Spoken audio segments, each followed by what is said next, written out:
'Diba? Para maging slim yung ilong natin. Guys, naaalala nyo ba ito? Kung meron tayong blush, meron din silang pang-contour. This is the Shiglam Sun Sculpt Liquid Contour. Pwede itong pang-contour, pwede rin itong pang-bronzer, depende sa shade. Huwag kayong mag-alala kasi meron silang mga guide, so depende sa skin tones nyo. At kung cool, neutral, or warm kayo, so ito na yung mga shade na pwede sa inyo. And in fairness, ang dami ng shades, 'di ba? Ang ganda nung applicator niya yan. Para siyang foam na ganyan, so mas precise yung paglalagay nyo sa mukha nyo. So this shade is soft tan. Ito yung gagamitin natin for contour. Kasi usually for contouring, parang minimimic lang yung shadow sa face. And then we also have the warm honey. Ito naman yung pwedeng pang bronzer. So, kung gusto nyo lang na parang warmth lang yung face nyo, parang sun kiss, parang kagagaling lang sa mga bakasyon, so, napaka-easy lang niya gamitin. So, ilalagay lang natin siya dyan. Yung mga part na gusto natin na medyo slim, medyo parang pakak, sharp. Pwede kayong gumamit ng sponge or ng brush, pero I usually use my hands para ma-warm up yung product sa face. Cool tone kasi siya, kaya ganyan yung kulay, pero trust the process pag na-blend yun na siya. So, look at this. Ito yung meron na tayong pang-contour. Ito naman yung wala.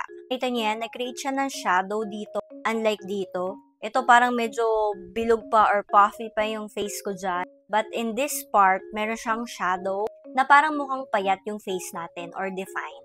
Blendable and pigmented. Ang ginagawa ko dito, usually, diba, cream to powder para maging long-lasting. Pero pag ginagamit ko tong Shiglam, cream to cream lang. So, maglalagay tayo ng powder dito para mapakita sa inyo na kahit nakapagpatong na tayo ng mga powder, ganyan, hindi siya nagiging patchy or hindi niya nadidisrupt yung base natin. Nagiging long-lasting talaga siya sa akin. Lalagay ulit natin siya dyan. Yan.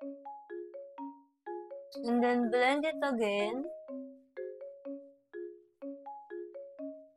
And then, dito sa side na to. Then, sa noo.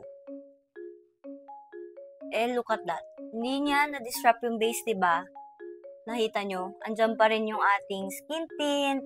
Walang namumuo, walang patchiness. So, ayan na siya. Diba?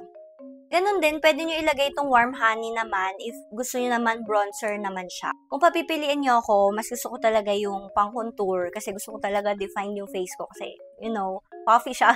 And then, lagyan ulit natin. Sa ilong ko, ginagamit itong warm honey. Para hindi siya masyadong muddy tingnan. So, that lang. Ganyan. Para umayat yung ilong natin. Yan. So, na-blend na natin siya and look at that. Naging slim na yung itsura ng ilong natin.